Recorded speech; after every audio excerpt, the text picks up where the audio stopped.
What we're going to do now is set up the joinery for the lid to the blanket chest. And what I'm going to do is I've got the main lid here, and these are breadboard ends that are going to go on either end of the lid. And the purpose of the breadboard ends is to keep the top flat. You have to do something to keep the top flat over time. Because with changes in humidity and seasonal temperatures, wood will expand and contract and sometimes twist. So we don't want that to happen. So what we're going to do is we're going to cut tenons along the ends of each of the lid, each side of the lid. They're going to be 1.5 inches deep. And then in the breadboard ends, I'm going to route a mortise, which is like a trench, that will also be 1.5 inches deep. And when they all come together, the tenons will fit inside the mortise. The joinery will be invisible inside of this breadboard end and this one, and the two of them together will keep the lid flat over time. There's a lot of ways to cut this joinery, and I'm not going to do it the traditional hand tool way. I'm going to use my shaper to accomplish this. I've got a cutter head installed already, and I know that it's going to give me a nice clean edge and a nice, perfect cut for both the tenon and the mortise. And so there's a couple other steps involved with this, but the first step was essentially to get the pieces to size. So the center lid is cut exactly to the size, allowing for 1.5 inches on either end. That's going to be milled away. The breadboard ends are cut about 1/2 inch wide, wider than they're going to finish up, just to give me a little margin, and then I'll trim them done. They're also a little long, so that I can knock them on and off as I'm fitting the joinery. So there's a couple steps to this. But the first step will be to use the shaper to cut the tenons and the mortises. So let's get going. All right, getting ready to cut the joinery on the blanket chest lid. And I've got the cutter head set up. And next thing we need to do is set up the fence. So I'm going to lower the fence unit into position. This thing weighs a ton. It's actually on gas struts to help lower it down. All right, so just gonna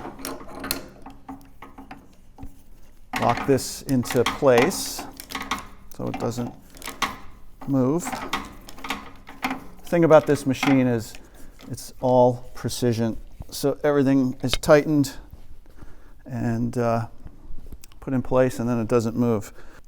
Okay, so let's show you what's going on here. So we have the cutter head in position. It spins freely, so it's not coming in contact with the fence. And this is an Eigner fence, probably one of the most important safety accessories to have with a shaper like this. Because one of the problems with running cutter heads this big, it's one thing if you have a router table with a 1/2 inch bit. It's another thing if you have a cutter head that's 4 or 5 inches wide, right? So you have this big space in between, and the danger is that you're feeding something in, and it has to bridge this space, and then something happens. The cutter head grabs it or something, and it dives in. And if that happens, you have a serious situation. Whatever you're working on becomes a projectile, and even if you're not in the way, it could put through a window.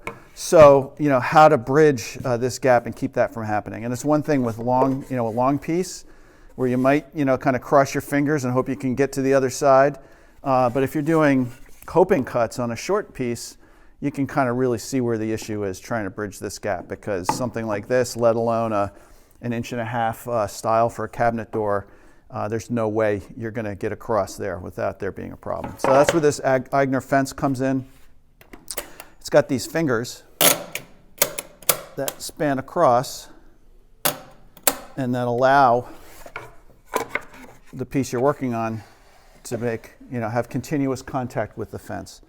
So there's really minimizes or eliminates the danger of whatever you're working on getting sucked in. So obviously you have to do it in a way that you're not going to come in contact with it, but I'll be using these in place. So what I'm going to do is I'm going to route the tenon on either end of the lid. So I'm going to end up with a tenon that looks like that. And then this is a piece of scrap, so this would be kind of the breadboard end. And that tenon's going to fit nice and tight in there. All right, so the first operation is to cut the tenon on both sides of the lid. So what I'm going to do is the cutter's going to cut from below. So I'm going to cut, flip it, cut again, and then flip the lid over to the other side. This is where the sliding key table comes in handy because it's going to be a nice fluid motion. I've got my cross-cut fence, so everything's going to be parallel. I've got my plates in position, so I'll be able to slide it right across. The cutter head is spinning freely, so I'm ready to go. It's locked down. Position. Let's go. All right. Let's do it.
Okay, now that we've cut the tenon on the lid, it's time to route the groove in the breadboard ends. And in order to do that, I changed out the cutter head to a smaller adjustable grooving head, which is going to route the mortise for the tenon here. And I've got, this is my scrap block. Now this scrap came from an offcut of the actual lid, so I know it's the exact same thickness as the lid.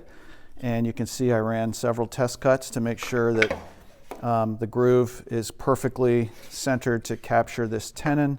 And to double check it, I was able to put it together here because what I'm going for is that there be no, they'd be nice and flat, nice and smooth, which it is. So I know that this is dialed in, and we are pretty much ready to go. So the first thing I'm going to do is I'm using the Eigner fence again with these fingers, even though it's kind of overkill because I'm not going to be anywhere near this, but it's just a habit that I have. And what I'm going to use is this overhead guard. And there's two pieces here. This piece holds the workpiece, puts pressure on it against the table, keep it flat. And then this piece holds it flat against the fence so that there's no ability, or reduces the likelihood that it's going to wiggle around on you as you're feeding it through. Normally, if I'm routing a bunch of pieces, I'll use my power feeder, which I can just feed through. But when doing it by hand, again, I want to keep my hands well away from the spinning knives.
So what I have now is the breadboard ends with the trench, mortise, routed in.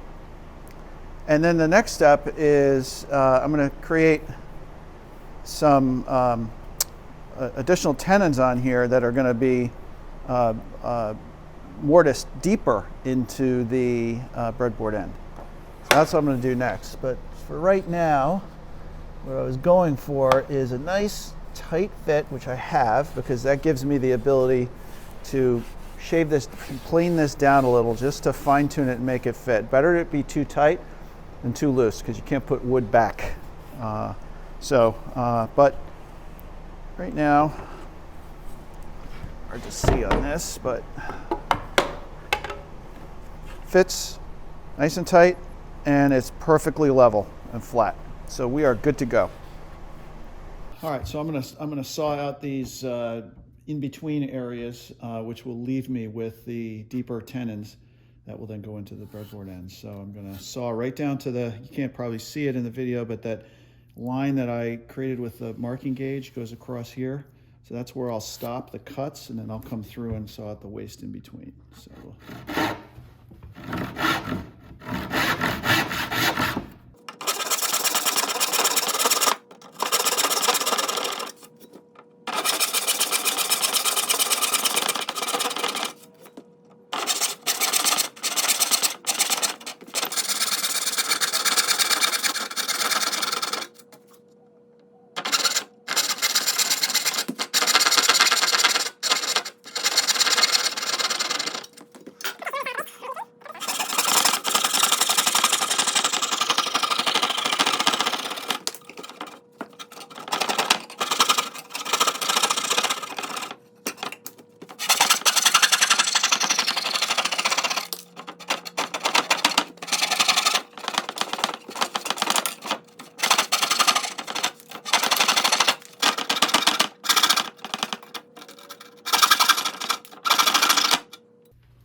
All right, and then we'll get the rest out of this with the chisel. And these, because this end is going to show, I'm going to flip this over and do this one very carefully on both ends. Is drill down that depth into the breadboard. I've already set this to the proper depth so that when it drills, it'll go down that same 1.5 inches, and actually probably about 1/8 of an inch deeper to allow for some glue to be in at least the center pocket. We're going to put the breadboard end in position, clamp it in, and start drilling. So we know, yes.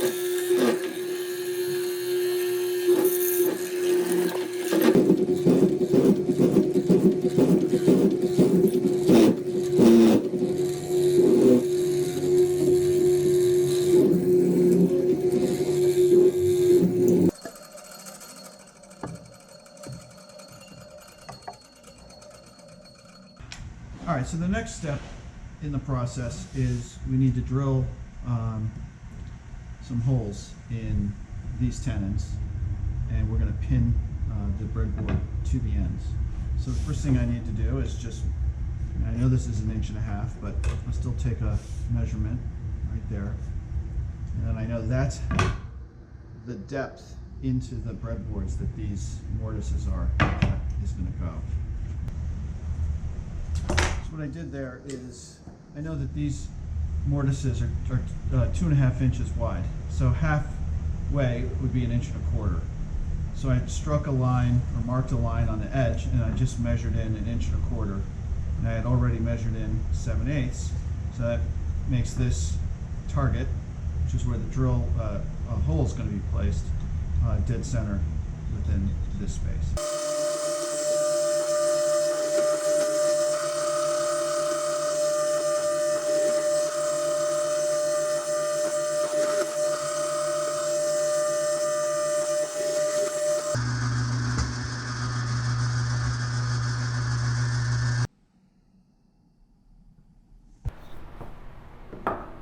All right, so now it's time to attach the breadboard ends. I'm doing it with these walnut pins. I've already cut them.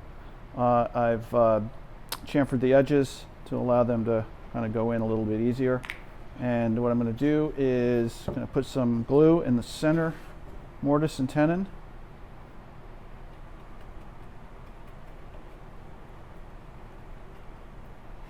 So we'll glue this up on both sides, just the center one,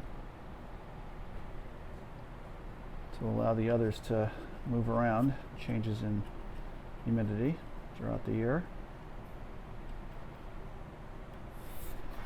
Okay, and then we'll do the mortise as well.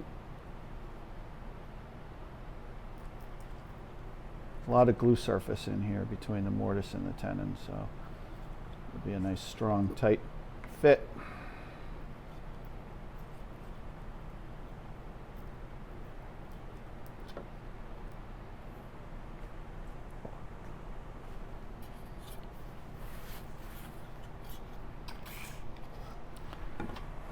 Okay.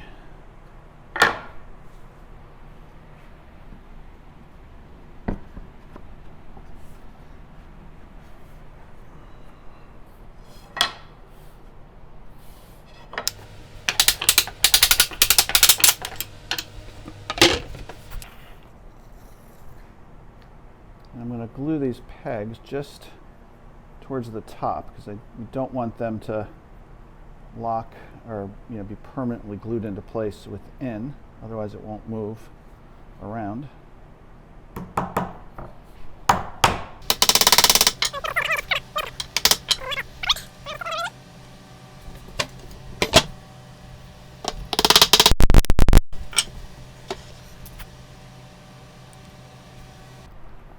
All right, and there you have it. Nice and even, no gap, nice and tight. And we'll let these dry, and then we'll come and flush cut them off, and then we'll be good to go. And then the next step will be to work on the shell inlay. Looking good.